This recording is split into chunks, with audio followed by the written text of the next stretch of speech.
नमस्कार बच्चों, स्वागत है आप सभी का न्यू लाइट प्रयास पे। My self CP Sharma, department of physics. तो बच्चों, जैसा कि आप सबको पता है, पढ़ने का अधिकार सबको है और डॉक्टर बनने का अधिकार सबको है बच्चों। तो इसी अधिकार का इस्तेमाल करिए और सर के साथ आसानी से डॉक्टर बनिए।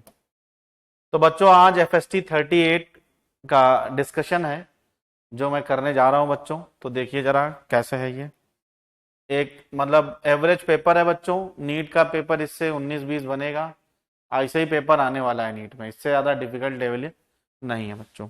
उसका रीजन है कि आपको 1 मिनट में क्वेश्चन सॉल्व करना है। तो पहला ही क्वेश्चन बच्चों यूनिट डायमेंशन है, प्रिंसिपल ऑफ होमोजेनिटी है। Where omega is angular frequency, v is a linear velocity, x is a distance, the dimension formula of k। तो बच्चों, सेम टाइप की डायमेंशंस। तो ओमेगा एक्स बराबर क्या हो जाएगा, दैट इज v बराबर हो जाएगा दैट इज ओमेगा k। तो कैंसिल बच्चों। तो k की डायमेंशन क्या आ जाएगी, that is x by V. और वेयर x क्या है बच्चों, x तो डिस्टेंस है, तो l हो जाएगा that is L T minus one. तो बच्चों क्या आ जाएगा, that is k is equal to t। तो k की डायमेंशन किसके बराबर होगी, t के बराबर। तो बच्चों कौन सा सही ऑप्शन है, सेकेंड। ठीक है, तो फर्स्ट का बच्चों सेकेंड ऑप्शन। ठीक है, next question, which of the following is unit of energy बच्चों। तो एक एक ऑप्शन देखते हैं बच्चों। तो पहले अगर हम बात करें वॉट पर सेकेंड, तो that is energy per unit time. और पर सेकेंड बच्चों टाइम, तो ये भी एनर्जी आ गया, टाइम से टाइम कैंसिल। तो बच्चों ये भी सही है। ठीक है, और इसके बाद बच्चों न्यूटन इंटू मीटर। तो न्यूटन इंटू मीटर तो nm लिखा हुआ है। डायमेंशनली चेक करते हैं बच्चों, दैट इज mlt-2। और बच्चों मीटर क्या लेंथ हो जाएगा, तो that is ml2t-2। This is a dimension of energy, मतलब ये भी बच्चों एनर्जी है। और जूल तो बच्चों आप जानते ही एनर्जी है। तो ये तीनों। और बच्चों जिस हिसाब से सेकंड ऑप्शन जो है, that is all of given. तो सारे बच्चों एनर्जी का, सारे के सारी एनर्जी लिखी हुई है यूनिट की। ठीक, मतलब यूनिट एनर्जी की यूनिट है। ठीक है, next question, given the graph बच्चों, डिस्प्लेसमेंट टाइम ग्राफ दे रखा है। तो अगर अपन को पता बच्चों v बराबर क्या होता है, dx by D T. Where dx by D T displacement time graph का जो ये क्या बच्चों, xt ग्राफ का स्लोप है। और स्लोप क्या देता है बच्चों, दैट इज वेलोसिटी। तो अगर हमें वेलोसिटी निकालनी है, ठीक है, तो यहां पर बच्चों 1 और 2 दे रखा होना चाहिए तो ज्यादा सही हो जाता। तो ये बच्चों ये टोटल 90 है, 30-30-60-30-90। तो बच्चों ये हो जाएगा 30। ठीक है, और स्लोप को बच्चों टेन थीटा भी बोलते हैं, dy बाई डी एक्स भी बोलते हैं। स्ट्रेट लाइन के लिए y2 minus Y one divide by x2 minus x1 भी बोलते हैं। तो बच्चों अगर हम बात करें तो v1 बाई v2 का रेशियो निकालते हैं। तो क्या आ जाएगा बच्चों, that is tan theta 1 by tan theta 2। तो टेन थीटा 1 कितना बच्चों, टेन 30। तो टेन 30 की वैल्यू कितने बेटा, 1 बाई रूट 3। ठीक है, और divide by tan theta 2। Tan theta 2 कितना बेटा, यहां से एक्स के साथ एंगल लेंगे तो टेन 60। और टेन 60 की वैल्यू कितनी, रूट 3। तो आंसर क्या आ जाएगा बच्चों, 1/3, दैट इज 1:3। फोर्थ ऑप्शन बच्चों। आसान सवाल था बच्चों। ठीक है, थोड़ा बहुत घुमाया गया था। अगर हम बात करें क्वेश्चन नंबर 4, तो 4 नंबर की अगर हम बात करें, a ball takes t second to fall height h1, ठीक है, and 2t second another height h2। तो अगर हम बात करें बच्चों, तो कोई h हाइट से कोई ऑब्जेक्ट बच्चों अगर ड्रॉप होती, इनिशियल वेलोसिटी 0 है, तो t बराबर that is under root 2h by g. तो यहां से अगर हम बात करें बच्चों, तो t is directly proportional to under root of h। तो यहां से अगर हम बात करेंगे, that is t1 by t2 बराबर बच्चों क्या आ जाएगा, that is under root of h1 by h2। तो t1 कितना है बेटा t, और t2 कितना बेटा 2t। और ये हो जाएगा that is under root of h1 by h2। तो कितना आ जाएगा बच्चों, 1:2। तो आंसर क्या आ जाएगा, 1:2। तो आंसर नहीं ले रखा तो बच्चों 0.5 भी लिख सकते हैं इसको। तो बच्चों ना 2 होगा ना 4 होगा, 0.5। ठीक है, तो बच्चों एक आसान सवाल था, फॉर्मूला बेस्ड क्वेश्चन था, ठीक है। Time of freely falling object T is equal to √2h/g। Next question बच्चों, question number 4। Question number 5, which correct statement vector addition और subtraction is possible only between two vector of same kind, ठीक है। The product of vector is possible between two different kind of vector. Unit vector has neither unit और not dimension. तो बच्चों unit vector के पास unit और dimension, तो unit vector क्या होता है बच्चों, उसके पास सिर्फ मैग्नीट्यूड होता है। फॉर्मूला क्या होता है, that is vector A by mod A, ठीक है। तो इसके पास केवल क्या होता है बच्चों, मैग्नीट्यूड होता है, मैग्नीट्यूड, और मैग्नीट्यूड इसका 1 होता है, और इसके पास केवल होती है डायरेक्शन, ठीक है। तो इसे बच्चों डायरेक्शन वेक्टर भी बोलते हैं। और जब किसी स्केलर को वेक्टर बनाना होता है तो बच्चों यूनिट वेक्टर से मल्टीप्लाई भी करते हैं, ठीक है। तो ऑल इज द करेक्ट। तो बच्चों क्वेश्चन नंबर 5 का 4th ऑप्शन, ठीक है ना। तो एडिशन सब्ट्रैक्शन बच्चों सेम टाइप ऑफ वेक्टर्स के बीच में करते हैं। मल्टीप्लीकेशन डिवीजन दो डिफरेंट टाइप ऑफ वेक्टर की डिवीजन होते ही नहीं, मल्टीप्लीकेशन दो डिफरेंट टाइप ऑफ वेक्टर बीच कर सकते हैं। और यूनिट वेक्टर बच्चों ना ही उसकी वो यूनिट होती है और ना ही बच्चों डायमेंशन, उसका क्या होता है magnitude 1, it only have direction. Unit vector के पास केवल बच्चों डायरेक्शन होती है, ठीक है। तो अगर हम बात करें बच्चों, projectile is projected with initial velocity u from height h, speed strike with the ground बच्चों। तो एक प्रोजेक्टाइल को इनिशियल वेलोसिटी बच्चों u से फेंका जाए, किसी भी एंगल से फेंका जाए, कोई फर्क। तो बच्चों अगर हम बात करें तो h हाइट से फेंका जाएगा, यहाँ पर जब स्ट्राइक करेगा तो तुम्हें अगर हम बात करें तो that is v² minus u² बराबर 2a और s, ठीक है। तो v² माइनस का u² इज इक्वल टू बच्चों 2gh। और यहाँ पर अगर हम फाइनल वेलोसिटी पता करेंगे तो v बराबर अगर हम बात करेंगे तो क्या जाएगा, that is √u² plus 2gh, ठीक है। चेक करो बच्चों। तो बच्चों दिस इज द, और बच्चों तुम्हें पता है यहाँ पर अगर ग्राउंड पे जो वेलोसिटी है डायरेक्शन इंडिपेंडेंट होती है, अगर एनर्जी कंजर्वेशन लगाओगे तब भी आ जाएगा बच्चों। तो 6 का फर्स्ट क्वेश्चन, ठीक है, फर्स्ट ऑप्शन। तो क्वेश्चन नंबर 6 का फर्स्ट ऑप्शन बच्चों। Question number 7, which is the incorrect statement, Bohr model atom is valid for isolated electron species. बच्चों बिल्कुल सही है, क्योंकि बोर का मॉडल बच्चों सिंगल इलेक्ट्रॉन स्पीसीज के लिए वैलिड है, ठीक है। अब अगर हम बात करते हैं दूसरा, Lenz law is obeys the law of conservation of energy बच्चों, ये भी स्टेटमेंट है लेंज लॉ का बच्चों। Capacitor stored energy in the form of electric field बच्चों, ये भी सही है।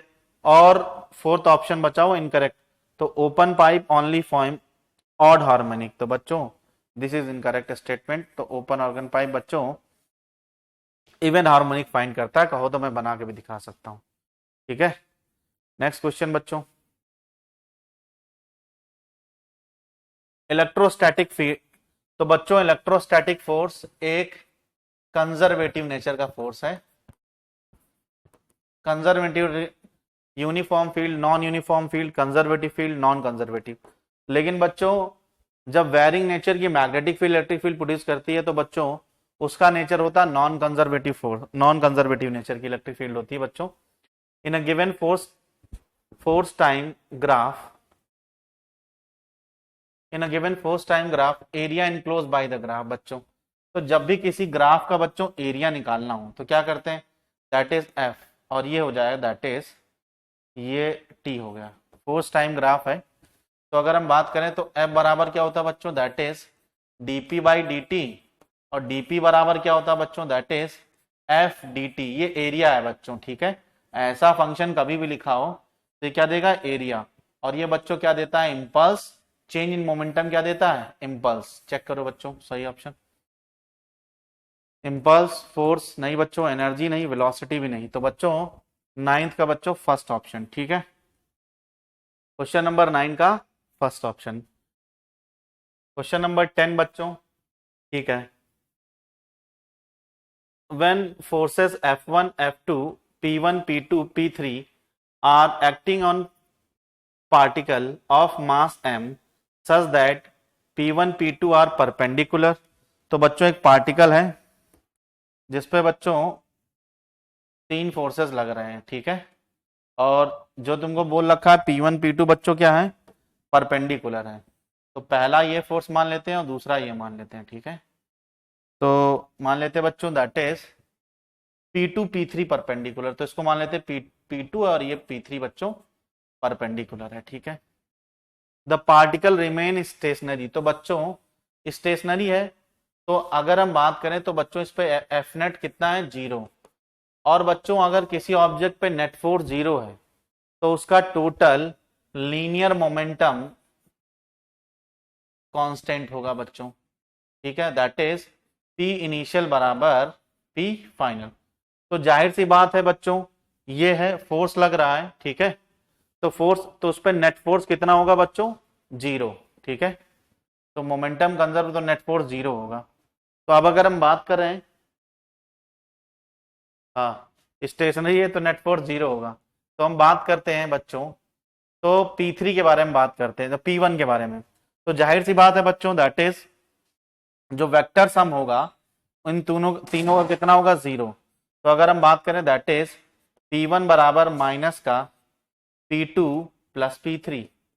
तो जाहिर सी बात है बच्चों इसका जो सम आएगा वो कुछ इस तरफ आएगा, ठीक है।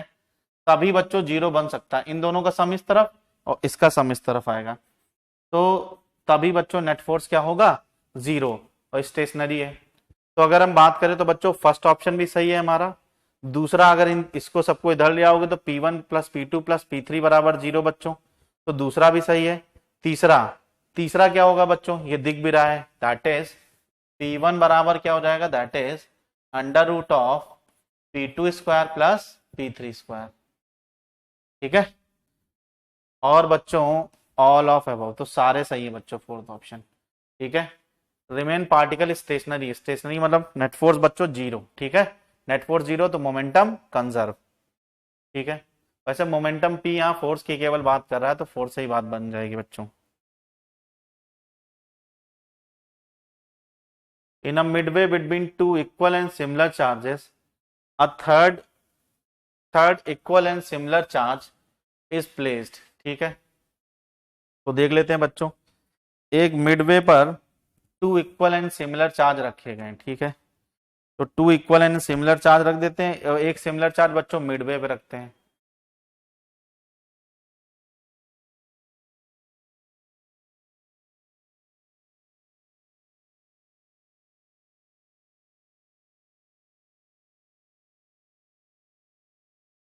अच्छा वो सिलेक्ट हो गया, ठीक है, कोई दिक्कत नहीं। तो सिमिलर चार्ज है बच्चों, ये Q है और ये Q है और ये भी Q है। तो बच्चों ये सेम चार्ज है, ये इसको रिपेल करेगा और ये इसको रिपेल करेगा। तो F बराबर बच्चों क्या आएगा, that is K Q1 Q2 by R square. तो बच्चों इस पे नेट फोर्स 0 होगा, ठीक, कोई दिक्कत नहीं। अब नेट फोर्स 0 होगा, ये बात तो एकदम सही है, नेट फोर्स 0 होगा, लेकिन ऑब्जेक्ट इक्विलिब्रियम में होगी, इक्विलिब्रियम वाली बातें पर कर सकता है बच्चों। तो इक्विलिब्रियम की अगर हम बात करेंगे तो मैं क्या करता हूं बच्चों, इसको थोड़ा सा डिस्प्लेस करता हूं।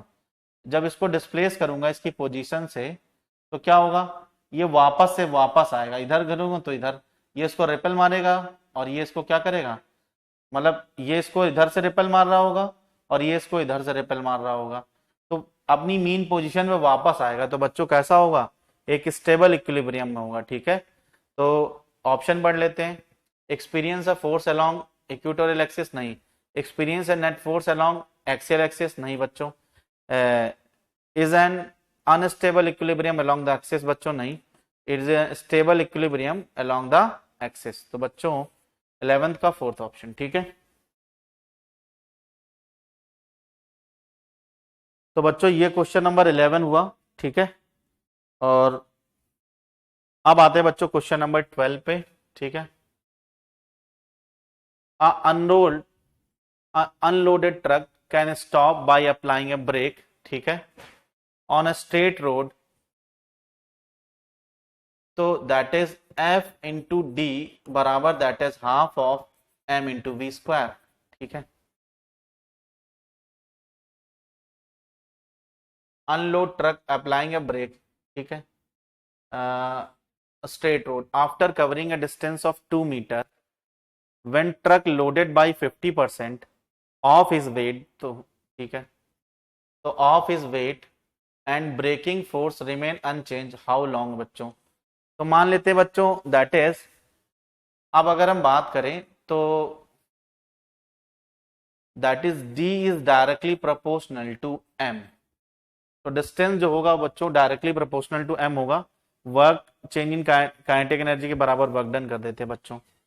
तो पहले चला है that is d1 by d2 बराबर बच्चों, अब पहले मास था बच्चों मान लेते ट्रक का m, ठीक है कोई दिक्कत नहीं, m था, और जब लोड हुआ तो लोड होने के बाद ट्रक का मास 50%, तो बच्चों टोटल मास कितना हो गया m का 50% m बाई 2, तो मास हो गया बच्चों दैट इज 3m बाई 2।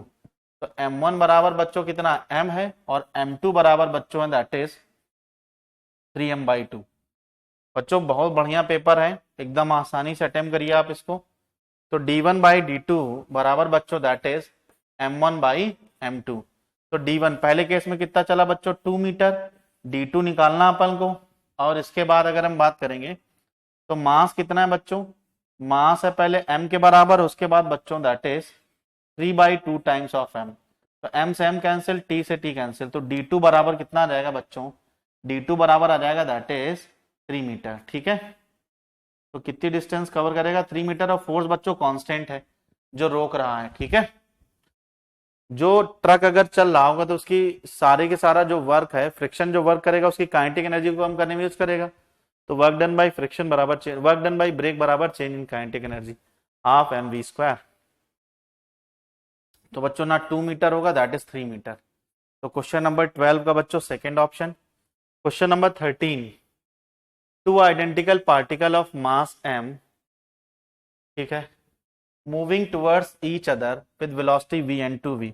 तो बच्चों दो आइडेंटिकल पार्टिकल हैं जिनका मास क्या है बच्चों, मास सेम है, ठीक है। तो एक की वेलोसिटी बच्चों कितना है 2v और दूसरे की वेलोसिटी कितनी है v, मास इसका भी m है और मास इसका भी m है, ठीक है। तो velocity of centre of mass, तो अगर हम बात करें बच्चों VCOM बराबर क्या लिखेंगे दैट इज m1v1 प्लस का m2v2 डिवाइड बाई बेटा m1 प्लस m2। अब वेलोसिटी बच्चों विद साइन लेना है, तो VCM तो क्या जाएगा that is 2m into V minus का m into V divide by that is m plus m बराबर 2m, तो हो जाएगा that is mv by 2m। तो VCOM velocity of centre of mass क्या आ जाएगा दैट इज v बाई 2। तो velocity of centre of mass is v by 2, third option बच्चों। नेक्स्ट क्वेश्चन बच्चों, क्वेश्चन नंबर 14, एक अच्छा सवाल था, बस ध्यान देना था तुम्हें यहाँ पर बच्चों साइन का, जिसने भी गलती करी होगी उस साइन की गलती करी होगी। Question number 14, a stone is tied with one and on straight wired in horizontal. तो बच्चों एक स्टोन टाइड है,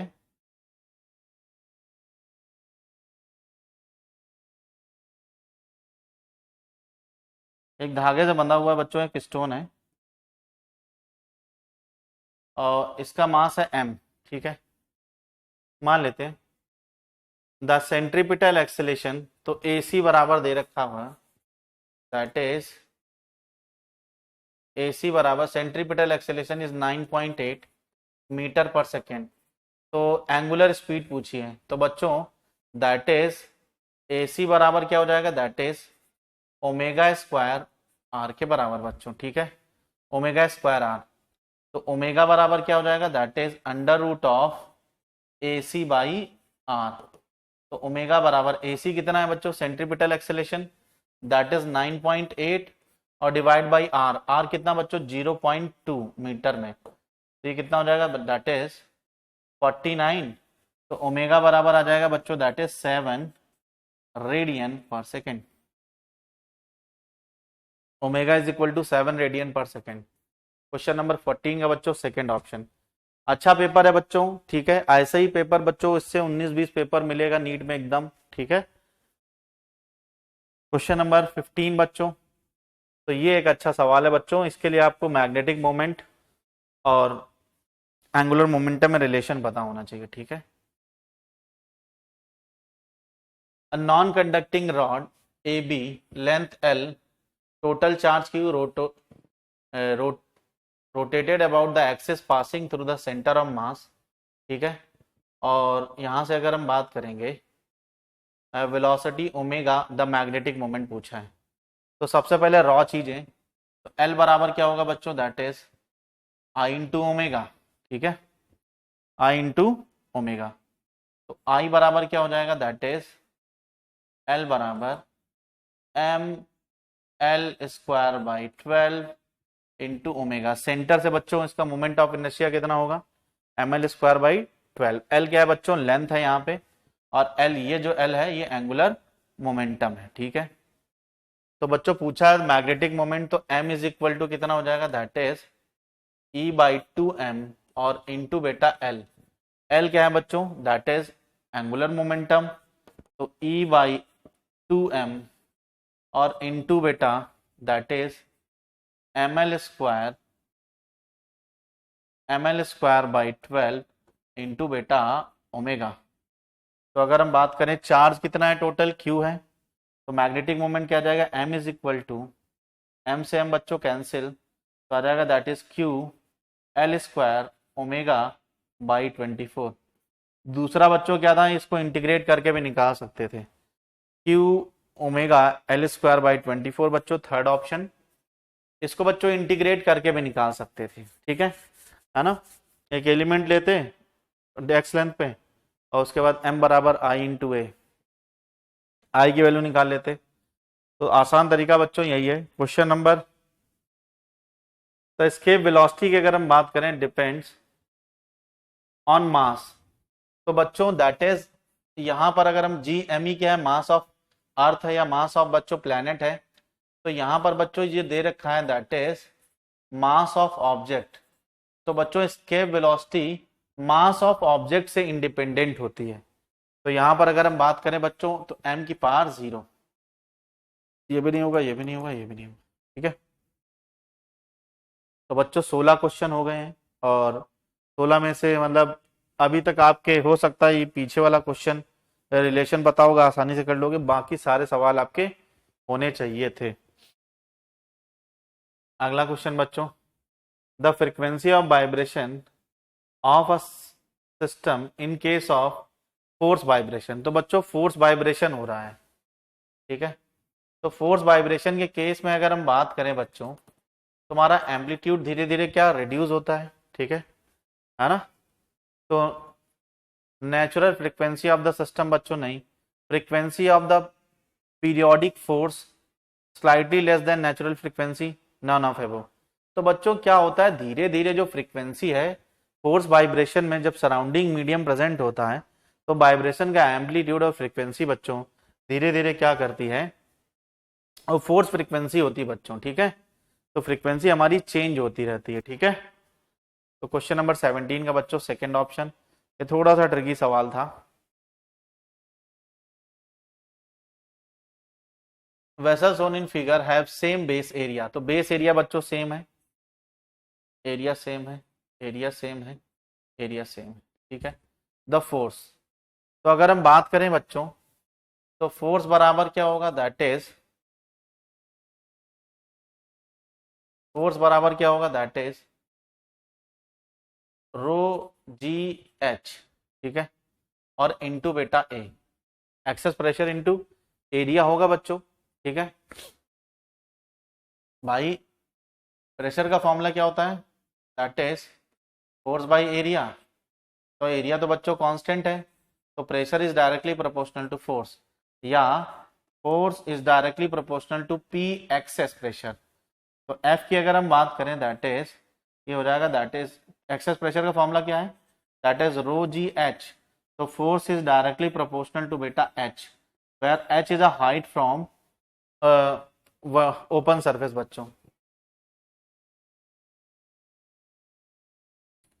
अब अगर सेम अमाउंट ऑफ लिक्विड भरेंगे बच्चों, तो जाहिर सी बात है कि इसमें हाइट ज्यादा चढ़ेगी वाटर की, तो हाइट ज्यादा होगी, एच ज्यादा होगी तो फोर्स बच्चों ज्यादा होगा, लेकिन थोड़ा सा डायग्राम को और इम्प्रूव कर सकते थे मेरे ख्याल से। ठीक है, अब तुम जाहिर सी बात, अगर ऐसा ऐसा कंटेनर होगा तो वाटर लेवल कम होगा, ऐसा होगा तो उससे थोड़ा ज्यादा होगा, ऐसा होगा तो वाटर लेवल और ज्यादा होगा। तो एच वर्टिकल ओपन सरफेस से जो वर्टिकल हाइट है वो जितनी ज्यादा होगी तो फोर्स उसमें ज्यादा होगा। तो बच्चों थर्ड वाले वेसल में फोर्स सबसे ज्यादा होगा, मैक्सिमम इन वेसल 3।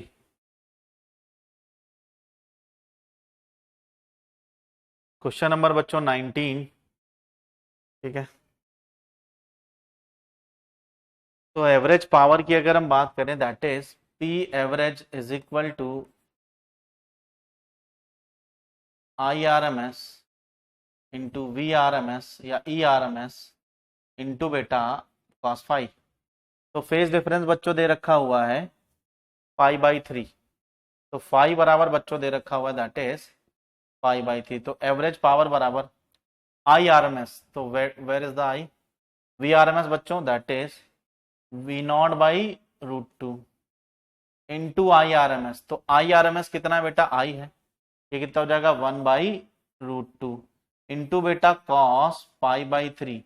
तो कॉस 60 मतलब कितना, साइन 30 के बराबर, तो कितना हो जाएगा 400/√2 और इंटू बेटा √2 और इंटू बेटा 1/2।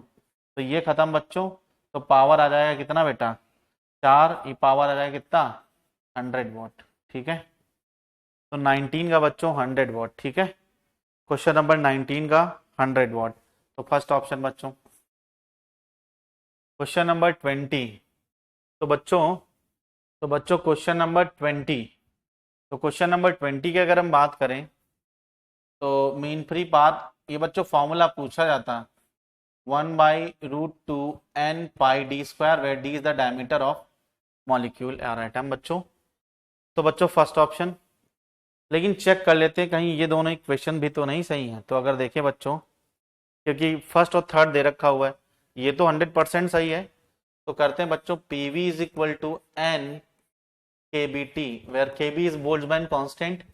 तो पी बराबर क्या हो जाएगा, दैट इज n/v इंटू बेटा के बी टी।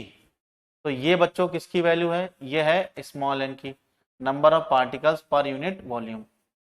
तो यहां से अगर हम बात करेंगे तो स्मॉल एन बराबर आ जाएगा दैट इज पीवी बाई के बी टी।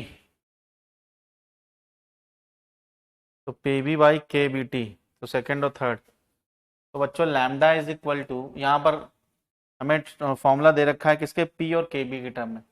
तो 1/√2 एन की जगह पे पी बाई के बी टी और इंटू बेटा पाई डी स्क्वायर।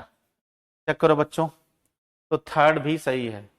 तो बच्चों 20 का हो जाएगा फोर्थ ऑप्शन। ठीक है, फर्स्ट और थर्ड 20 का हो जाएगा फोर्थ ऑप्शन। एक अच्छा सवाल था बच्चों, यहाँ पे फर्स्ट अगर अकेले, अगर मतलब सेकंड सही होता तो फिर तो ऑप्शन देखने से पता चला फर्स्ट सही है, तो प्रोबेबिलिटी बनती है कि थर्ड भी सही हो सकता। तो एक बार गैस इक्वेशन लगा के चेक कर लिया इसको। ठीक है, क्वेश्चन नंबर 21। क्वेश्चन नंबर 21, तो दे रखा है पीवी ग्राफ दे रखा है, आइडियल गैस है। तो पी वर्सेस टी ग्राफ दे रखा है, PV is equal to NRT.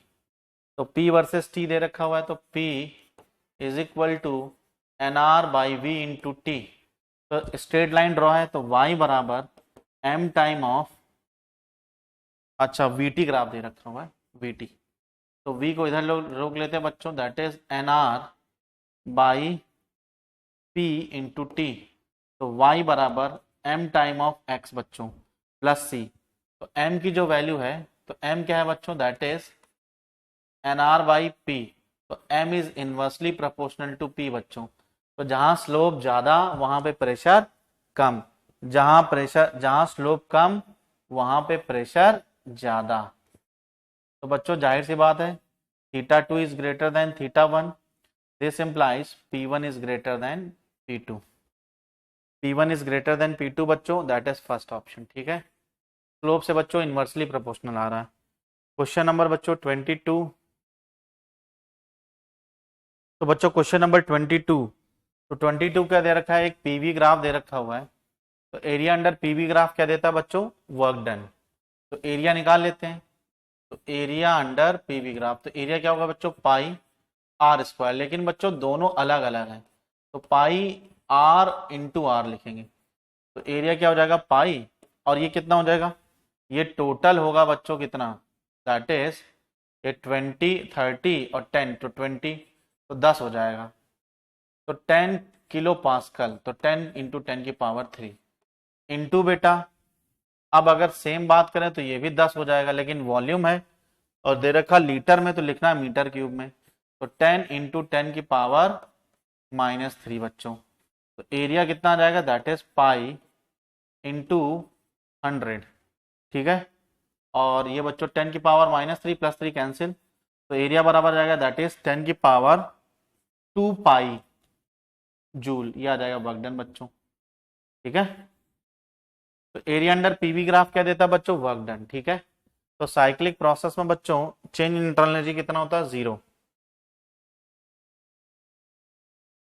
तो अगर हम बात करें बच्चों, यहाँ क्वेश्चन नंबर 23 है, सिंगल सेट डिफ्रैक्शन पैटर्न है, तो सिंगल सेट में डिफ्रैक्शन पैटर्न बच्चों इसमें उल्टा होता है, अपन मिनिमा के लिए बच्चों n लैम्डा लिखते हैं और मैक्सिमा के लिए 2n+1 लैम्डा बाई 2 बच्चों, ठीक है।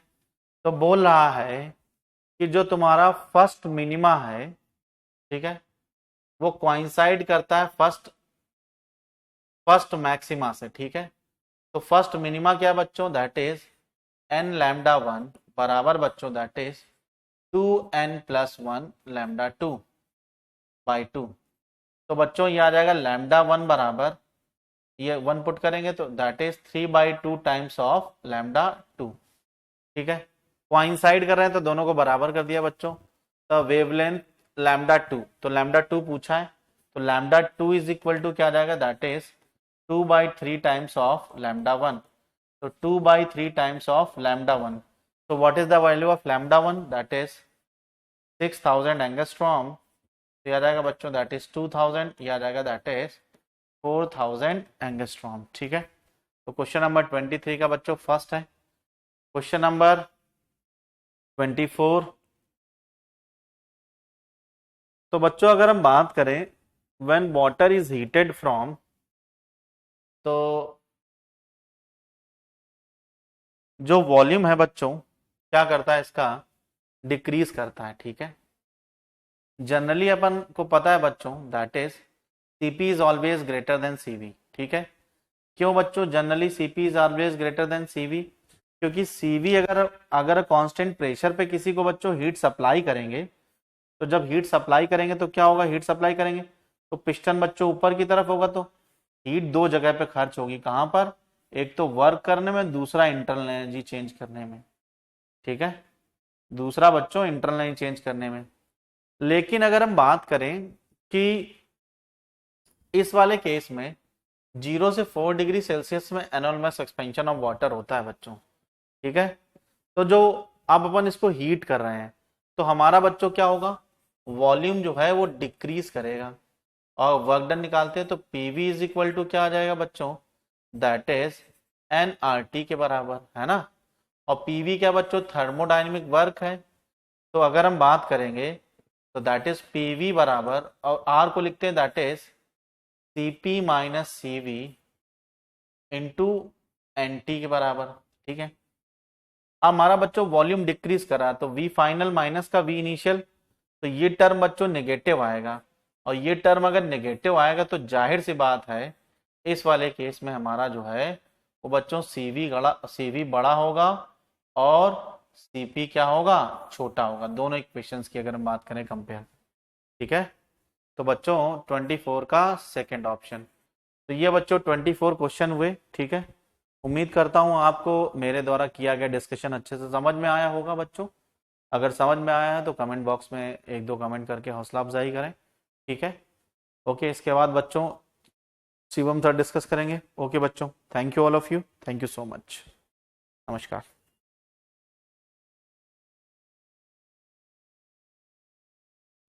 चलिए देखिए बच्चे, क्वेश्चन नंबर 25 और इसके पहले के 24 क्वेश्चन बच्चे सीपी से डिस्कस कर चुके हैं। तो आइए हम लोग बच्चे अब करते हैं 25 नंबर क्वेश्चन से। कह रहे हैं कि the distance travelled of A particle in SHM in one time period. आपसे वन टाइम पीरियड में पूछा गया कि कितना ये डिस्टेंस ट्रेवल करेगा, और पार्टिकल क्या कर रहा है, आपका एसएचएम कर रहा है। तो देखो बच्चे, इस क्वेश्चन को जरा समझते हैं क्या कह रहा है। यहाँ पे मान लेते हैं कि कोई आपका एक रिजिड सपोर्ट है, और इसको हम लोग पेंडुलम से करते हैं कि ये क्या हो गया आपका बॉब। तो क्या होगा, इसको अगर आप स्लाइटली यहां से क्या करोगे, डिस्प्लेस करोगे, तो बच्चे वन ऑस्किलेशन होगा कितना, देखिए ये वन ऑस्किलेशन, ये वापस जाएगा यहाँ पे, ये आपकी अदर मीन पोजीशन, और फिर से क्या होगा, ये आपकी अपनी मीन पोजीशन पे आएगा। ठीक है, ये होगा बच्चे इसका वन ऑस्किलेशन। अब जरा ध्यान से देखो कि जो आपकी डिस्टेंस होती है, maximum distance on the either side, इसे ही आप क्या बोलते हो, एम्पलीट्यूड। तो ये भी आपका एम्पलीट्यूड, ये भी क्या हो जाएगा आपका एम्पलीट्यूड, और चूंकि ये वापस यहां से गया है तो ये भी क्या होगा आपका एम्पलीट्यूड, ये हो गया, और ये क्या होगा आपका वापस से फिर से अपनी मेन पोजीशन पे आया, तो ये भी क्या हो जाएगा आपका ए, मतलब एम्पलीट्यूड हो जाएगा। ठीक है, तो इसका मतलब जो इसका टोटल, हम लोग बोले total distance travelled of A particle, वो कितना हो जाएगा, that is total distance travelled total distance travelled, ये जो आएगा बच्चे दैट इज नथिंग बट, ये कितना हो जाएगा आपका ए प्लस क्या हो जाएगा आपका ए, और प्लस 4 बार इसको क्या करो, ऐड कर दो, तो यही हो जाएगा आपका नेट डिस्टेंस, मतलब जितना भी डिस्टेंस ट्रेवल किया है इस पेंडुलम ने एक ऑस्किलेशन में। मतलब वन टाइम पीरियड मतलब क्या हुआ, ऑब्वियसली बात है ना कि एक ऑस्किलेशन को कंप्लीट करने में जितना टाइम लगता है उसे ही आप बोलते हो टाइम पीरियड। तो वन ऑस्किलेशन बच्चे आपका ये कंप्लीट करेगा। ठीक है, तो इसका मतलब इसका जो करेक्ट आंसर आ जाएगा वो आएगा बच्चे आपका तीसरा। देखिए बच्चे, क्वेश्चन नंबर 26 कह रहा था ratio of the kinetic energy and the total energy. तो काइनेटिक एनर्जी की बात हो रही है एसएचएम में, और इन एसएचएम की बात कर ही रहा है यहाँ पे, when it is at a distance 1/m of its amplitude from the mean position. मतलब आपको x इक्वल्स टू दे रखा है, दैट इज ये क्या है आपका a/m, जहां पे a क्या है आपका एम्पलीट्यूड। अगर हम लोग काइनेटिक एसएचएम की बात करें तो काइनेटिक एनर्जी बच्चे क्या होता है, that is nothing but half, ये होगा आपका m ओमेगा स्क्वायर, और यहाँ पे क्या हो जाएगा आपका, that is a square minus क्या होगा आपका एक्स स्क्वायर, और टोटल एनर्जी की अगर आप बात करो तो ये होता है आपका हाफ एम ओमेगा स्क्वायर, और क्या आएगा यहाँ पे ए स्क्वायर। तो जरा इसको सॉल्व करो, तो एक्स का वैल्यू दे रखा है आपका ए बाई एम, तो काइनेटिक एनर्जी क्या होगा यहाँ से हाफ, ये हो जाएगा आपका एम टाइम्स ओमेगा स्क्वायर, ये आ जाएगा आपका ए स्क्वायर माइनस क्या देगा यहाँ पे ए स्क्वायर अपॉन हो जाएगा यहाँ पे एम स्क्वायर। इसको अगर आप फर्दर सॉल्व करो तो क्या लिख सकते हो, हाफ एम ओमेगा स्क्वायर, और ये इनसाइड ब्रैकेट ही लिखना बच्चे आप लोग, ए स्क्वायर यहाँ पे हो जाएगा एम स्क्वायर माइनस क्या देगा आपको ए स्क्वायर, और यहाँ पे क्या आ जाएगा आपका एम स्क्वायर। ठीक है, तो चलिए हम लोग इसको सॉल्व कर लेते हैं। तो ऑब्वियसली बात है, दिख रहा है आपको कि ए स्क्वायर यहाँ से कॉमन आ जाएगा, तो अल्टीमेटली आप इसे लिख सकते हो हाफ एम ओमेगा स्क्वायर ए स्क्वायर, और इनसाइड ब्रैकेट क्या होगा आपका एम स्क्वायर माइनस 1 अपॉन क्या देगा आपको एम स्क्वायर। और टोटल एनर्जी जब देखोगे तो इसको आप डिवाइड करोगे तो काइनेटिक एनर्जी, क्यों पूछा क्या है आपसे, ratio of kinetic energy to the total energy का जो रेशियो होगा, देखो आपका ये वाला टर्म इस वाले टर्म से आपका पूरा कट हो जाएगा, तो बेसिकली जो आपको रिलेशन देगा वो कितना आ जाएगा, एम स्क्वायर माइनस 1 अपॉन क्या आ जाएगा आपका एम स्क्वायर।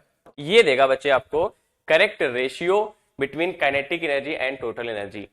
अगर बच्चे पर्टिकुलर, अगर आप ऑप्शंस में देखोगे तो बच्चे ये पर्टिकुलर ऑप्शन मैच ही नहीं कर रहा है, तो आई थिंक कुछ इसमें मिस्टेक है।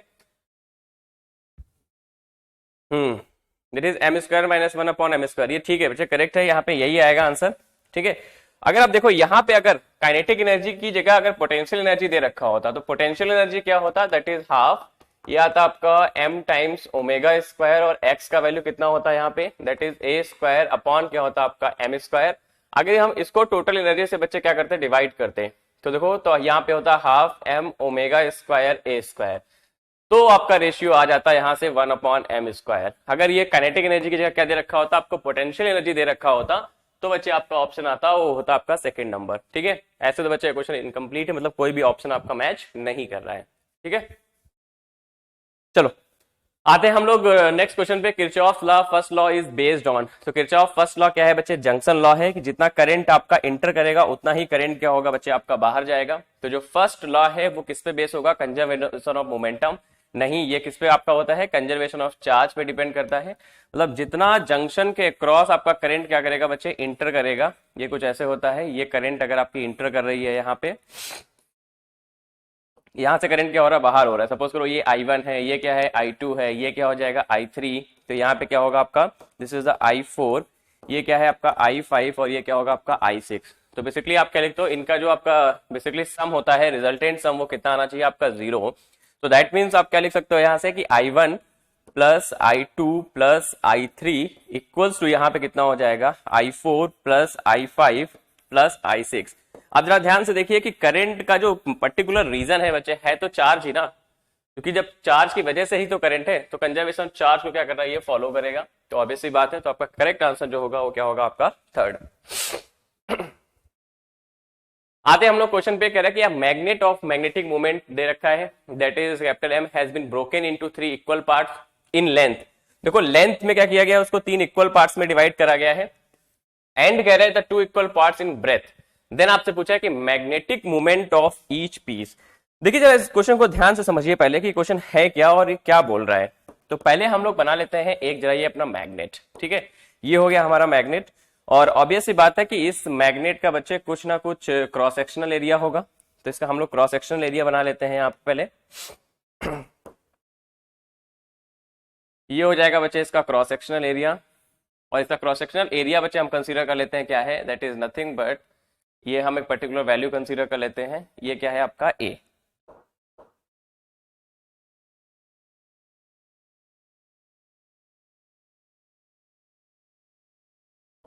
ठीक है, ये आपका क्या है, क्रॉस सेक्शनल एरिया है। और ये क्या हो गया आपका, ये क्रॉस सेक्शनल एरिया बच्चे आपका है A।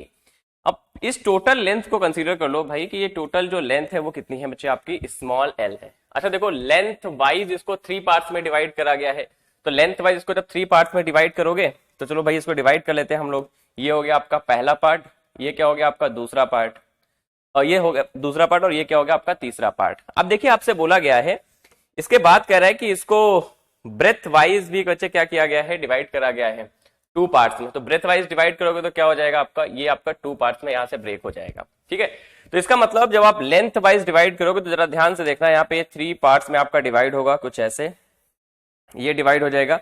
तो यहाँ पे लेंथ क्या हो जाएगी, ये l/3, और इसका भी क्या हो जाएगा l/3, और यहाँ पे क्या देगा आपको l/3। लेकिन जब आप इसको बेसिकली हॉरिजॉन्टल मतलब ब्रेथ वाइज आप कट करोगे तो ये का जो एरिया है वो कितना हो जाएगा आपका a/2। अच्छा मैग्नेटिक डाइपोल मोमेंट आप जानते हो होता क्या है, magnetic dipole moment is nothing but ये होता है आपका पोल स्ट्रेंथ इनटू क्या होता है आपका लेंथ।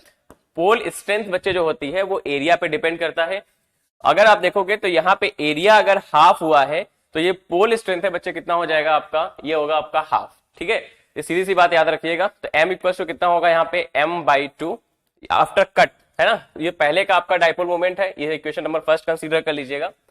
और जब आपने इसको कट कर दिया तो यहाँ पे देखो लेंथ कितनी हो गई है l/3, तो आप इसे क्या लिख सकते हो, m इक्वल टू ये हो जाएगा आपका ml/6, और ml को आप क्या लिख सकते हो कैपिटल M, और ये m डैश होगा, ऑब्वियस सी बात है न्यू डाइपोल मोमेंट आएगा, दैट इज दे देगा आपको m/6, ये देगा आपको नेट डाइपोल मोमेंट। ठीक है, तो अगर ऑप्शन देखोगे तो m/6 मतलब चौथा ही ऑप्शन क्या आ जाएगा आपका, सही आ जाएगा। देख रहे कि double convex lens thin lens made of the glass, यहाँ पे उसका रिफ्रैक्टिव इंडेक्स दे रखा है दैट इज 1.5 है, has both radii of curvature भी दे रखा है ऑफ मैग्नीट्यूड 20 सेंटीमीटर। तो incident light rays parallel to the axis of lens converge at a distance. बहुत ही प्यारा क्वेश्चन है बच्चे। यहाँ पे कह रहे हैं कि एक बाई कॉन्वेक्स लेंस की बात हो रही है, ये हो गया आपका बाई कॉन्वेक्स लेंस। यहाँ से हम लोग क्या करते हैं, एक प्रिंसिपल एक्सिस बना लेते हैं। अब कह रहे हैं कि रेस जो है वो पैरेलल आ रही हैं, तो रेस को जरा पैरेलल इंसिडेंट कराओ भाई। यहाँ पे रेस अगर पैरेलल आएंगी तो क्या होगा, ये यहाँ पे पड़ेंगी, और यहाँ से पढ़ने के बाद इसके प्रिंसिपल फोकस से होके जाएंगी कुछ ऐसे। यहाँ से भी एक रे को ऐसे फॉल करा दो, ये भी क्या जाएगा आपका फोकस से होके जाएगा। तो एक्चुअली में ये रेज जो मिल रही है वो कहाँ पे मिल रही है, they are meeting at a point, इसको क्या बोलते हो आप, फोकस। तो बस f ही तो निकालना है आपसे, और यही तो पूछा हुआ है आपसे कि ये डिस्टेंस क्या होगा, तो बस f निकाल लो। आप जानते हो कि बाई कॉन्वेक्स लेंस के लिए जो आपका फॉर्मूला होता है that is nothing but 1/f equals to, ये होता है आपका म्यू लेंस अपॉन क्या होता है म्यू मीडियम, माइनस क्या होगा आपका 1, और ये आता है आपका 1/r1 माइनस क्या होगा आपका 1/r2। अब जरा ध्यान से देखो, बहुत बच्चों को कंफ्यूजन होता है कि r1 और r2 को लेके। देखिए R1 और R2 जरा ध्यान से देखिए, तो R1 क्या होगा आपका, इसको अगर आप एक्सटेंड करो तो इनकी जो रेडियस ऑफ कर्वेचर होंगे बच्चे वही क्या होंगे आपके R1 और R2।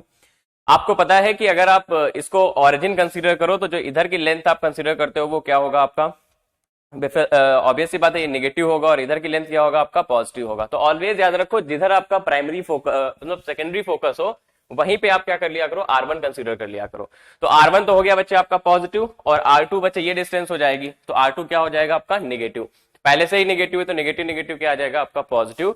तो 1/f इक्वल टू हम लोग क्या लिख सकते हैं, ये देगा आपको 1.5 माइनस 1, यहाँ पे क्या आएगा आपका 1/20 प्लस हो जाएगा यहाँ पे 1/20। तो इसको जब सॉल्व करोगे तो 1/f इक्वल टू आ जाएगा आपका 0.5, ये देगा आपको 2/20। तो यहाँ पे क्या आ जाएगा 1/10। और अगर आप इसको फर्दर सॉल्व करो तो क्या हो जाएगा, ये देगा आपको 20। तो जो f का वैल्यू आएगा वो कितना आएगा आपका बच्चे, 20 सेंटीमीटर। और यही तो डिस्टेंस आपसे पूछा हुआ है। क्वेश्चन की फ्रेमिंग बहुत प्यारी है बच्चे, क्योंकि ये पूछा है कि incident light rays parallel to the axis of the lens will converge at a distance. ठीक है, तो मतलब ये डिस्टेंस ही पूछ रहा है आपसे, तो इसका मतलब क्या हो जाएगा, 20 सेंटीमीटर आपका राइट आंसर आ जाएगा। देखिए बच्चे कह रहे हैं कि an electron is moving along the positive x axis, positive x axis की तरफ मूव कर रहा है, और यहाँ पे क्या दे रखा है कि perpendicular magnetic field which is a pointing along Y axis, Y axis के अलोंग है। तो देखो भैया इसकी वेलोसिटी क्या हो जाएगी, इसकी जो वेलोसिटी होगी वो क्या होगी, एक्स एक्सिस में है, तो हम कंसीडर कर लेते हैं क्या, वी नॉट, ये हो जाएगा आई कैप, प्लस क्या होगा 0 जे कैप, प्लस क्या हो जाएगा आपका 0 के कैप। अब यहाँ पे मैग्नेटिक फील्ड आपको दे रखा है, दैट इज मान लेते हैं मैग्नेटिक फील्ड का जो मैग्नीट्यूड है वो बी नॉट है, तो चूंकि वाई में दे रखा है तो ये क्या हो जाएगा 0, प्लस आ जाएगा आपका B naught J cap, plus क्या होगा आपका 0 के कैप। अब आप जानते हो कि बेसिकली आपका जो मैग्नेटिक फोर्स होता है that is nothing but Q times ये होता है आपका वी क्रॉस बी। तो चलिए जरा हम लोग इसको सॉल्व कर लेते हैं फर्दर। जब इसको आप फर्दर सॉल्व करोगे तो क्या हो जाएगा, क्यू को एज इट इज रहने दो, और वी कितना दे रखा है आपका V naught I, plus B क्या दे रखा है, प्लस नहीं होगा यहाँ पे क्रॉस होगा। यहाँ पे जब इसको आप सॉल्व करो तो क्रॉस कितना आ जाएगा, बी नॉट जे कैप। अब इसको सॉल्व करो, ये क्या आ जाएगा आपका क्यू, इधर जाएगा वी नॉट, ये आ जाएगा बी नॉट, ये क्या आ जाएगा आपका आई क्रॉस जे। जब आई क्रॉस जे करोगे तो क्या आ जाएगा, के आ जाएगा। लेकिन जरा ध्यान से देखो यहाँ पे बात किसके लिए की जा रही है, इलेक्ट्रॉन की बात की जा रही है, तो यहाँ पे आप रख जाओ, तो माइनस का क्या हो जाएगा ई, ये आ जाएगा वी नॉट बी नॉट, और क्या देगा आपको के कैप। अगर जरा यहाँ पे मैग्नीट्यूड वाइज बात करो तो यहाँ पे क्या हो जाएगा E naught V naught B naught, और इसको हम लोग क्या लिख सकते हैं, माइनस का के कैप।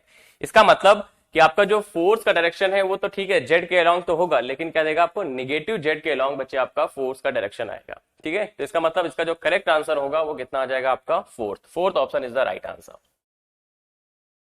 चलिए बच्चे बढ़ते हैं हम लोग अगले क्वेश्चन पे आते हैं। कह रहे हैं कि on increasing temperature the resistivity of a semiconductor. तो टेम्परेचर को इंक्रीज करने पे रेजिस्टिविटी क्या होगी बच्चे, ऑब्वियसली बात है बच्चे डिक्रीज करेगा आपकी जो रजिस्टिव, क्योंकि आप जानते हो ना कि टेम्परेचर को इंक्रीज करने से सेमीकंडक्टर की जो कंडक्टिविटी होती है बच्चे वो क्या होती है आपकी, इंक्रीज हो जाती है।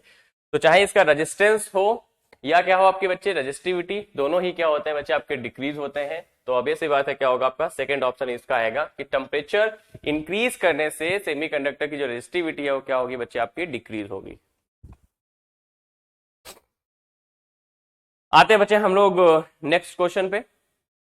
देखिए कि for a given ray diagram कह रहा था reflected and the refracted rays make an angle 90 with each other, the angle of reflection and refraction are दे रखा है आपको आर एंड आर वन दे रखा है यहाँ पे, एंड द क्रिटिकल एंगल आपसे पूछा हुआ है। तो पहले तो जरा कुछ जनरल सी बातें पहले वो समझ लो कि ये एंगल क्या है, आई है, और ये जो एंगल है ये दे रखा है आपको आर। तो आप जानते हो कि रिफ्लेक्शन में आई और आर क्या होते हैं, दोनों इक्वल होते हैं। देखो आपको एक बहुत बड़ा हिंट दे रखा है क्वेश्चन में कि ये जो एंगल है वो कितना है, दैट इज 90 डिग्री। कितना एंगल है ये, 90 डिग्री। देखो इसको इन शॉर्ट ऑफ ब्रेवेस्टर एंगल से भी कर सकते हो, क्योंकि आपको पता हो कि ब्रेवेस्टर एंगल में हम लोग यही पढ़ते हैं कि आपका ये जो एंगल होता है कितना होता है, 90 डिग्री होता है। तो वहां पे जो रिफ्रैक्टिव इंडेक्स का वैल्यू आता है वो कितना आता है, दैट इज नथिंग बट ये होता है tan इनवर्स आई, ये कुछ वैल्यू आता है आपका। ठीक है, आप इससे भी कर सकते हो। तो ये रिफ्रैक्टिव इंडेक्स मिल गया, इसके बाद आप क्या करो यहाँ पे अप्लाई कर दो, क्या होगा आपका साइन सी इक्वल्स टू कितना होता है आपका, दैट इज 1/μ। तो आप यहां से भी क्या कर सकते हो, कैलकुलेट कर सकते हो, बट मैं आपको एक्चुअल प्रोसेस पूरा बता रहा हूं कि कैसे लगेगा। देखो यहाँ पे क्या हो जाएगा, ये एंगल हो गया बच्चे आपका 90। तो देखो जरा ध्यान से कि R plus 90 plus R dash, क्योंकि ये एक लाइन के अलोंग एंगल बने हुए हैं। आर प्लस ये क्या होगा आपका R dash plus 90 equals to क्या देगा आपको, ये 180 दे देगा। तो यहां से जब आप सॉल्व करोगे R plus R dash equals to कितना आएगा बच्चे आपका 90 आ जाएगा। इसे मान लेते हैं ये इक्वेशन क्या है आपका फर्स्ट। अब मान लेते हैं कि इधर का जो रिफ्रैक्टिव इंडेक्स है वो क्या है आपका μ1 और यहाँ का रिफ्रैक्टिव इंडेक्स क्या है आपका μ2। तो जरा यहाँ पे यूज करो आप स्नेल्स लॉ। तो क्या हो जाएगा μ1 ये क्या देगा आपको साइन आई इक्वल्स टू क्या हो जाएगा यहाँ पे μ2 ये क्या देगा आपको साइन आर, और ये क्या लिखा हुआ है आपका 1। ठीक है, आर डैश या R1 जो भी कंसिडर कर लो।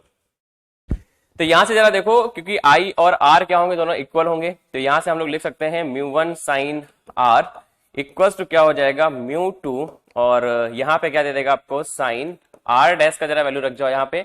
आर डैश इक्वल्स टू आप क्या लिख सकते हो यहाँ पे, दैट इज हो जाएगा आपका 90 माइनस का क्या हो जाएगा आर।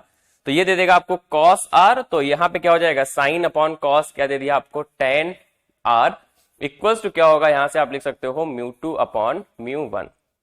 अब जरा ध्यान से देखो कि क्रिटिकल एंगल आपसे पूछा हुआ है। तो क्रिटिकल एंगल होता क्या है, वो एक particular angle, the particular angle जिसपे क्या हो आपका जो एंगल ऑफ रिफ्रैक्शन हो जाए वो कितना हो जाए बच्चे आपका 90 डिग्री हो जाए। अगर एंगल ऑफ रिफ्रैक्शन बच्चे क्या हो रहा है 90 डिग्री हो रहा है, तो इसका मतलब क्या हो जाएगा, उसे बोलते हैं हम लोग क्रिटिकल एंगल। तो जरा यहां से निकाल लो। तो ऑब्वियस सी बात है ये आई क्या हो जाएगा सी हो जाएगा।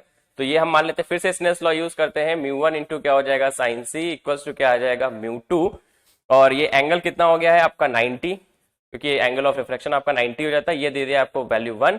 तो साइन सी इक्वल्स टू कितना हो जाएगा, दैट इज देगा आपको μ2 अपॉन μ1।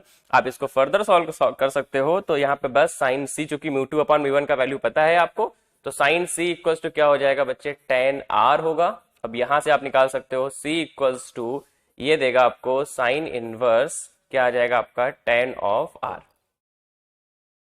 तो देखो भाई कौन सा ऑप्शन दे रहा है, tan inverse sine inverse tan r दे रहा है। तो ये आपका कौन सा करेक्ट आंसर आ जाएगा, फर्स्ट ऑप्शन ही क्या होगा आपका करेक्ट हो जाएगा। तो जो 32 का बच्चे करेक्ट आंसर होगा वो क्या होगा, ये आ जाएगा बच्चे आपका फर्स्ट। चलिए बढ़ते हैं बच्चे हम लोग अगले क्वेश्चन की तरफ।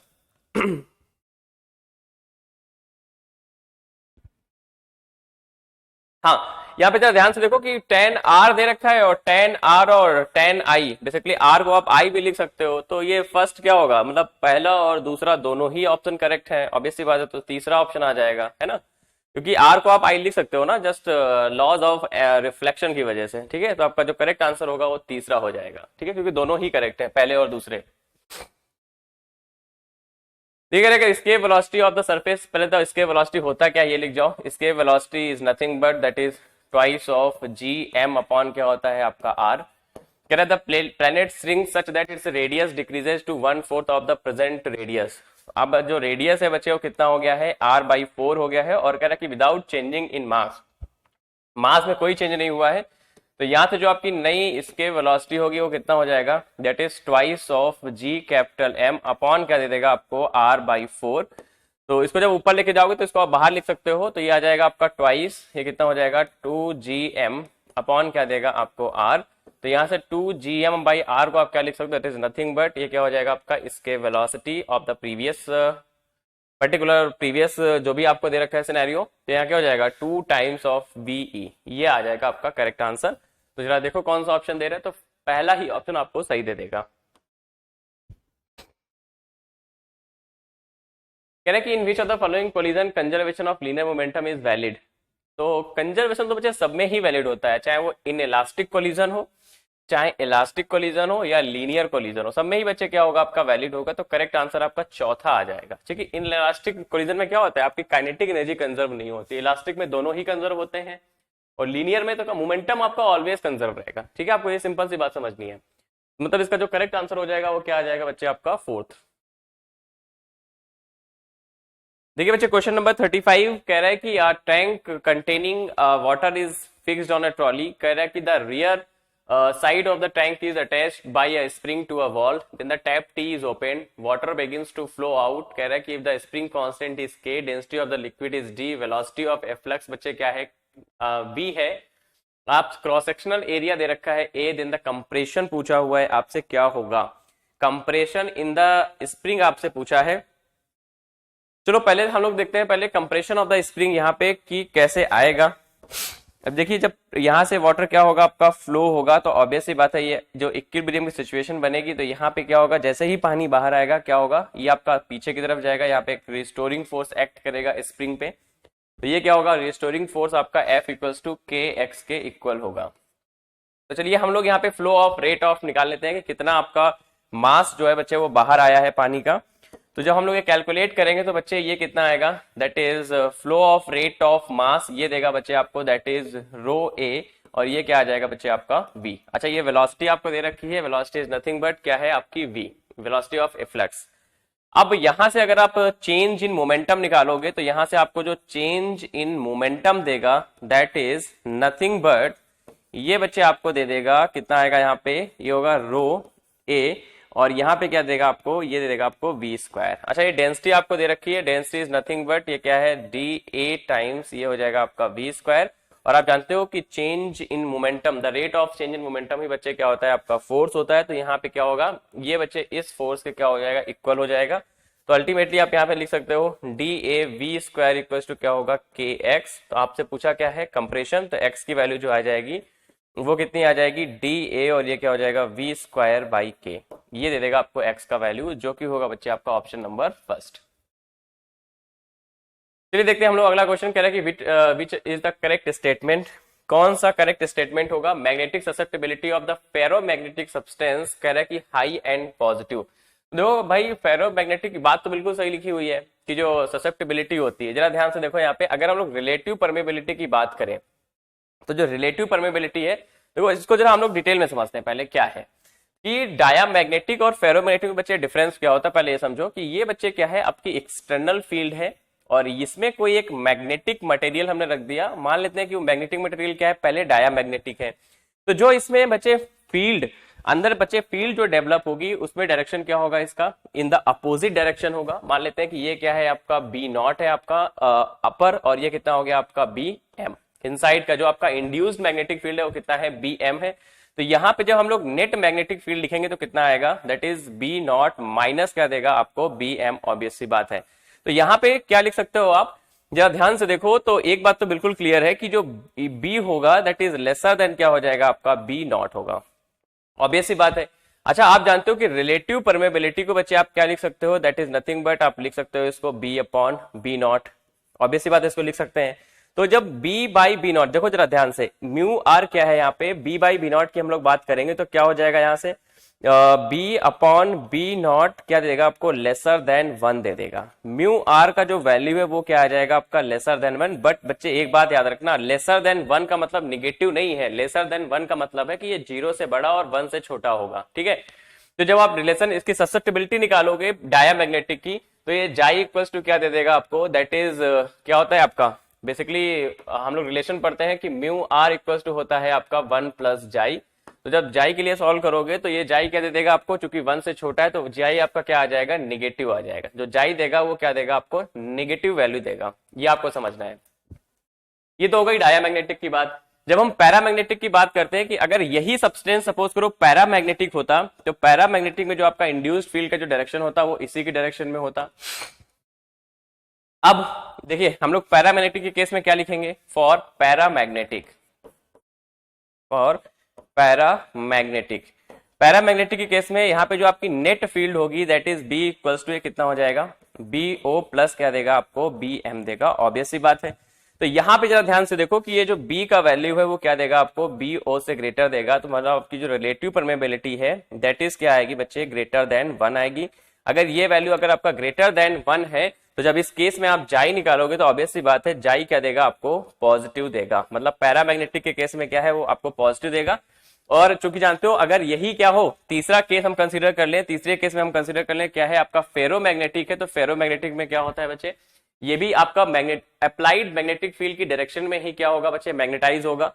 यहाँ पे जो एक्चुअली जो वैल्यू देता है वो आपको मच मच ग्रेटर देन देता है, मतलब जो आपका रिलेटिव परमेबिलिटी आएगा that is much much greater than 1 हो जाएगा। और आप ऑब्वियस सी बात है यहाँ पे जो जाई देगा आपको पॉजिटिव ही देगा और आपको एक हाई वैल्यू देगा, ये आपको समझना है एक बेसिक सा कॉन्सेप्ट। अब देखो ऑप्शंस पढ़ते हैं कि magnetic susceptibility of the ferromagnetic substance is high, मैंने बोला था क्या होगा बच्चे हाई देगा। और क्या देगा आपको, पॉजिटिव देगा। तो पहला भी सही है। Magnetic susceptibility of the paramagnetic substance is low, low होगा लेकिन क्या रहेगा आपका, पॉजिटिव रहेगा, बिल्कुल सही बात है।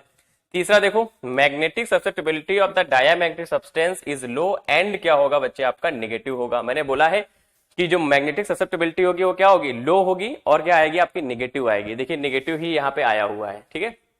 तो ये आपको जरा ध्यान से समझना है। इसका मतलब इसका जो करेक्ट आंसर आ जाएगा वो क्या होगा बच्चे आपका 4, चारों ही मतलब तीनों ही क्या होंगे आपके करेक्ट होंगे। ठीक है कि find the equivalent resistance between the A and B. अब जरा ध्यान से देखो कि इस सर्किट को, तो काफी कॉम्प्लिकेटेड सर्किट है।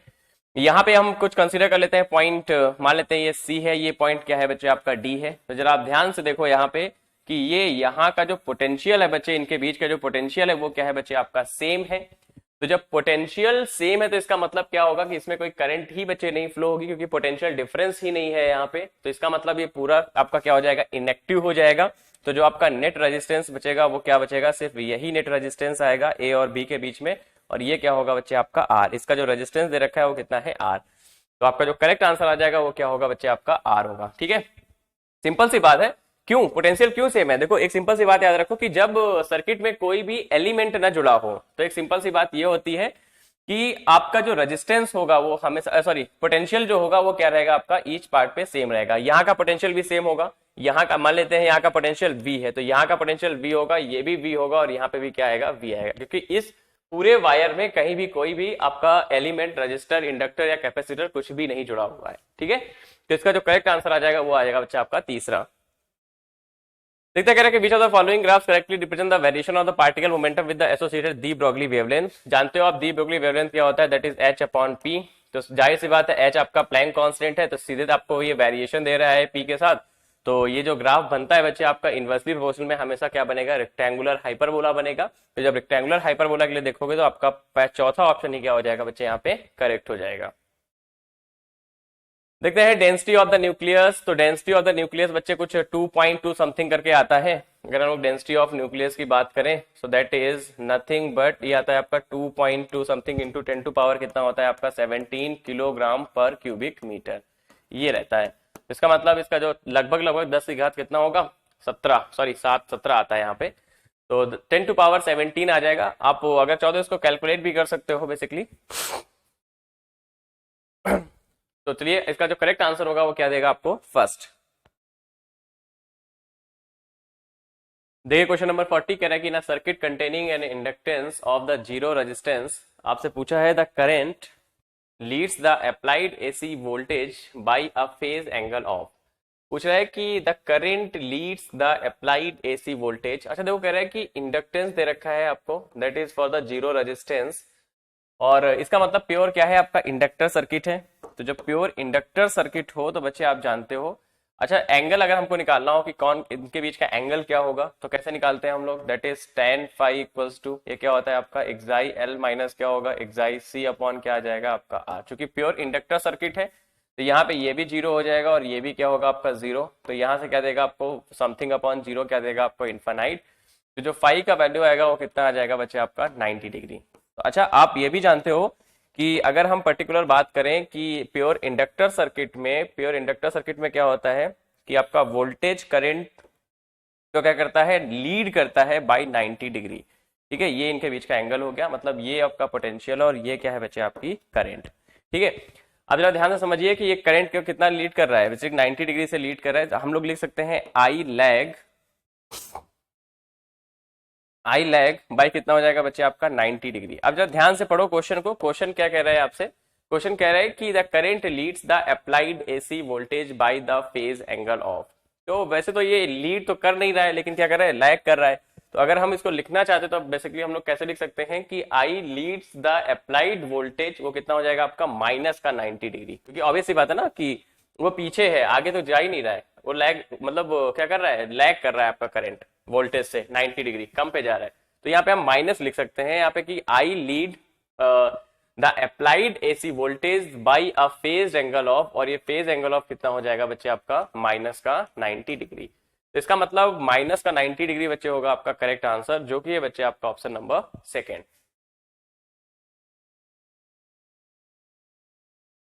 देखिए बच्चे क्वेश्चन नंबर 41 कह रहा था forbidden energy band gap is maximum in, जो फॉरबिडन एनर्जी गैप होगा वो किसमें मैक्सिमम होगा, ये आपसे पूछा है। तो जब हम लोग फॉरबिडन एनर्जी गैप की बात करते हैं तो क्या होता है, मान लेते हैं कि ये है आपका वैलेंस बैंड, नीचे आपका वैलेंस बैंड होता है, ऊपर क्या होता है conduction band, this is called conduction band, और ये क्या होगा आपका वैलेंस बैंड। ठीक है, अब अगर हम लोग मेटल्स की बात करते हैं तो ये कंडक्शन बैंड और वैलेंस बैंड क्या करते हैं, एक दूसरे को ओवरलैप करते हैं। तो इन मेटल्स में बच्चे आप याद रखिएगा, इन मेटल्स में अगर हम लोग देखें तो Eg का वैल्यू क्या होता है, लगभग लगभग आपका 0 इलेक्ट्रॉन वोल्ट के इक्वल होता है। अगर हम बात करें बच्चे इन सेमी कंडक्टर की अगर हम लोग बात करें तो यहाँ पे ये जो वैल्यू आती है that is Eg equals to लगभग, ये तो दो वैल्यू देता है आपको। अगर हम लोग सिलिकॉन के लिए देखें, या सिलिकॉन के लिए होता है बच्चे आपका 1.1 इलेक्ट्रॉन वोल्ट, और इसके लिए होता है जर्मेनियम के लिए 0.7 इलेक्ट्रॉन वोल्ट। और अगर हम लोग इंसुलेटर की बात करें तो for insulator it's value is क्या होगा बच्चे आपका ग्रेटर देन 3 इलेक्ट्रॉन वोल्ट। तो सबसे ज्यादा जो आपका एनर्जी बैंड गैप होगा वो किसमें होगा, इंसुलेटर्स में होगा। तो ऑब्वियस सी बात है कि करेक्ट क्या हो जाएगा आपका ऑप्शन होगा बच्चे थर्ड। कह रहे क्या simple pendulum is vibrating with an angular amplitude of 90 degree as shown in the figure at joining figure, correct to what value of the alpha the acceleration is directed vertically upward. मतलब आपका जो net acceleration हो वो क्या हो बच्चे आपका vertically upward होना चाहिए। तो जरा ध्यान से देखो, जब हम इसको यहां से बच्चे प्रोजेक्ट करेंगे तो ये आपकी एक पोजीशन आ रही है यहाँ पे, तो इसको जरा ध्यान से देखिए कि यहाँ पे आपका कौन कौन सा एक्सीलरेशन लगेगा। पहली बात तो सेंटर की तरफ क्या लगेगा आपका, दैट इज क्या होगा आपका रेडियल एक्सीलरेशन, और इधर क्या लगेगा आपका बच्चे अगर आप देखोगे तो टेंजेंशियल एक्सीलरेशन भी क्या करेगा यहाँ पे एक्ट करेगा। तो मान लेते हैं भाई कि यहाँ पे मान क्या लेते हैं एक्चुअली एक्ट ही करेगा, तो ये क्या हो जाएगा आपका mg वर्टिकली डाउनवर्ड। अब एक काम करो जरा यहाँ से एक लाइन को ड्रॉ कर लो, तो अगर ये एंगल अल्फा है तो ये आपका क्या है ऑल्टरनेट इंटीरियर एंगल है, तो ये एंगल भी क्या होगा आपका अल्फा होगा।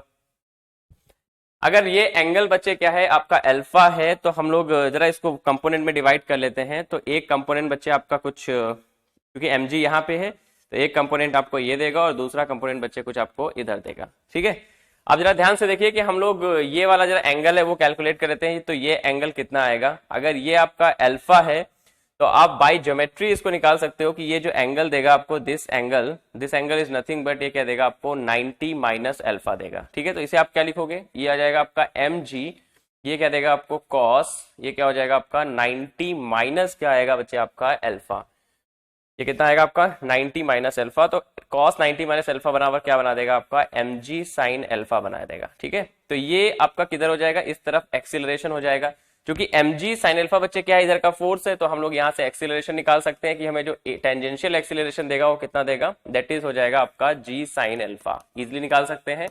अब जरा यहाँ पे देखिए कि इनवर्ड अगर हम लोग देखें तो क्या होगा आपका रेडियल एक्सीलरेशन होगा, उसका डायरेक्शन कुछ ऐसे जाएगा। तो यहाँ पे देखो कि इसका भी दो कंपोनेंट कर सकते हैं, एक कंपोनेंट बच्चे आपका ऊपर की ओर होगा और एक कंपोनेंट कुछ आपका नीचे की तरफ जाएगा। ठीक है, तो ये दोनों कंपोनेंट बच्चे क्या होंगे, सेम डायरेक्शन में होंगे।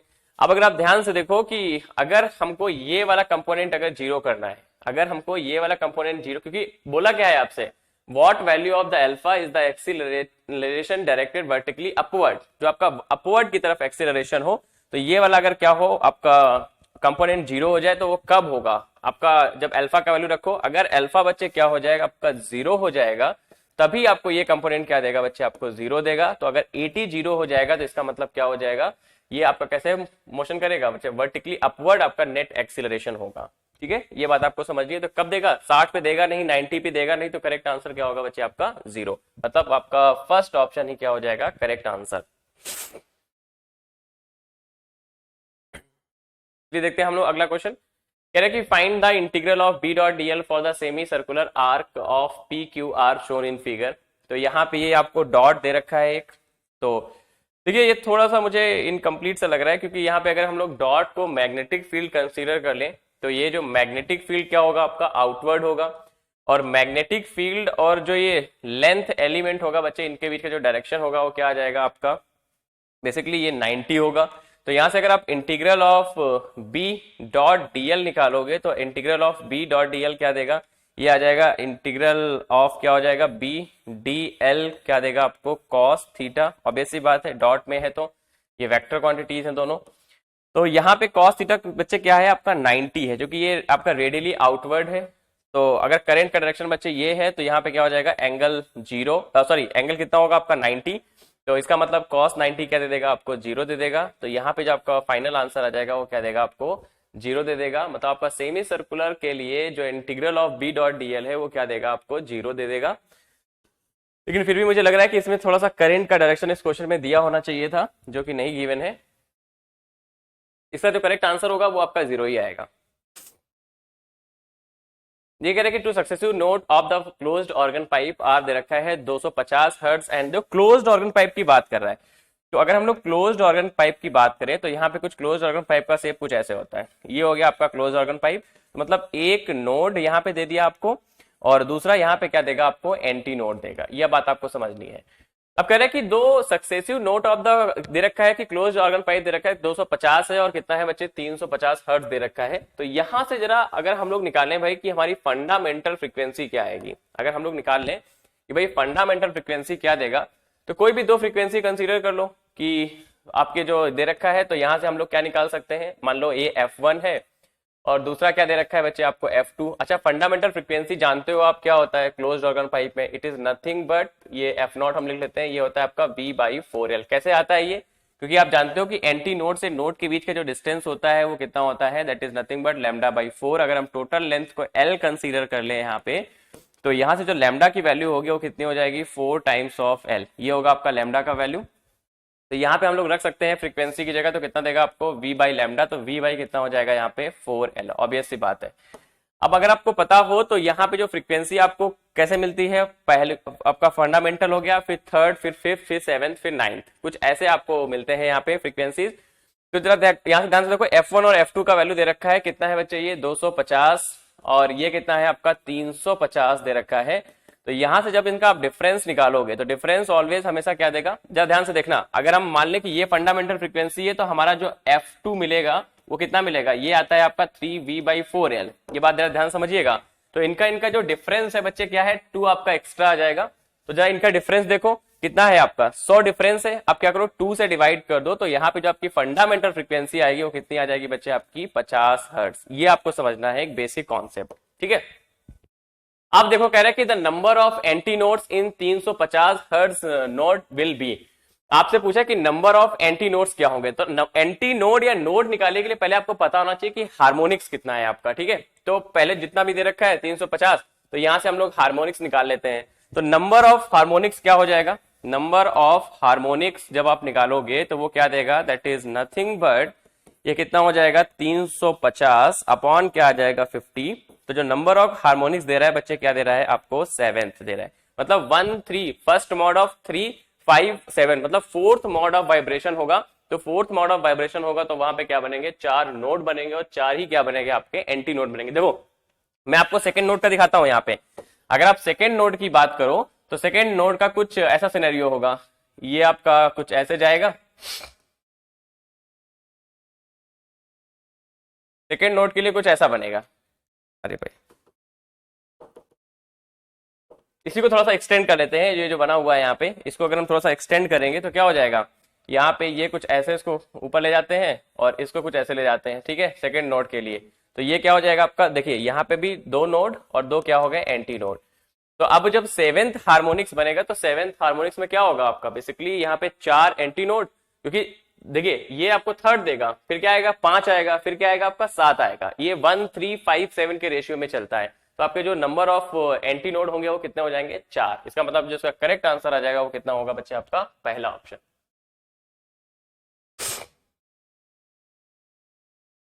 कह रहा है कि यहाँ पे कि in column first there are something and column second there value in common units, match column first and column second. Density of अभी हमने निकाला है क्वेश्चन में, तो डेंसिटी ऑफ न्यूक्लियस कितना हो जाएगा 10⁻17। Time period of the infinite length pendulum, तो बच्चे ये होता है आपको ऑब्वियस सी बात है 85।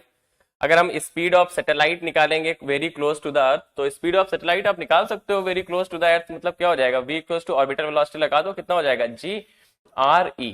तो ऑलवेज याद रखना ये लगभग लगभग कितना होता है 8 किलोमीटर पर सेकंड, क्योंकि आर ही पता है कितना होगा 6400, जी का वैल्यू कितना हो गया 10, तो 64 मतलब बाहर निकल आएगा ना 8, तो कितना आता है आपका लगभग 8 किलोमीटर पर सेकेंड। ठीक है, तो इसका मतलब जो स्पीड ऑफ सैटेलाइट हो जाएगा very close to the earth कितना होगा बच्चे 8 किलोमीटर पर सेकेंड। तो ये कितना देगा आपको 4। Length of the second pendulum, अच्छा length of the second pendulum मतलब क्या होता है, दैट इज नथिंग बट, देखिए यहां से हम लोग निकाल लेते हैं क्योंकि सेकेंड पेंडुलम है तो इसका मतलब टाइम पीरियड कितना होगा 2 सेकेंड, ये देगा आपको 2 pi square root L upon g. दोनों तरफ स्क्वायर कर रहे हो तो टी स्क्वायर इक्वल टू क्या आ जाएगा यहाँ से 4 पाई स्क्वायर इंटू क्या देगा आपको एल अपॉन जी दे देगा। अब यहां से हमको क्या निकालना है, लेंथ निकालना है, तो टी आपको दे रखा है दैट इज 4, और यहाँ पे अगर हम सॉल्व करेंगे तो ये हो जाएगा 4 इक्वल्स टू 4 पाई स्क्वायर, ये देगा आपको एल अपॉन जी। तो पाई स्क्वायर और जी का जो वैल्यू होता है लगभग लगभग 1 होता है, ये आपका चला गया, तो जो एल का जो वैल्यू आएगा वो कितना आएगा बच्चे आपका 1 मीटर। तो length of the second pendulum in earth कितना हो जाएगा आपको तो देखो भैया क्या है, पहले का हो जाएगा दूसरा और दूसरे का हो जाएगा पहला, तीसरे का होगा चौथा और चौथे का हो जाएगा तीसरा, मतलब पहला ही ऑप्शन क्या आ जाएगा आपका करेक्ट आ जाएगा। तो ठीक है बच्चे, ये था आपके पूरे फिजिक्स के 45 क्वेश्चन का डिस्कशन। सो आप लोग अच्छे से पढ़ते रहिए और जितने भी आपके एफएसटी हैं बढ़िया प्रॉपर रिवाइज करके आप लोग एफएसटी दीजिए। तो मिलते हैं बच्चे अगले डिस्कशन में। So thank you so much बच्चों।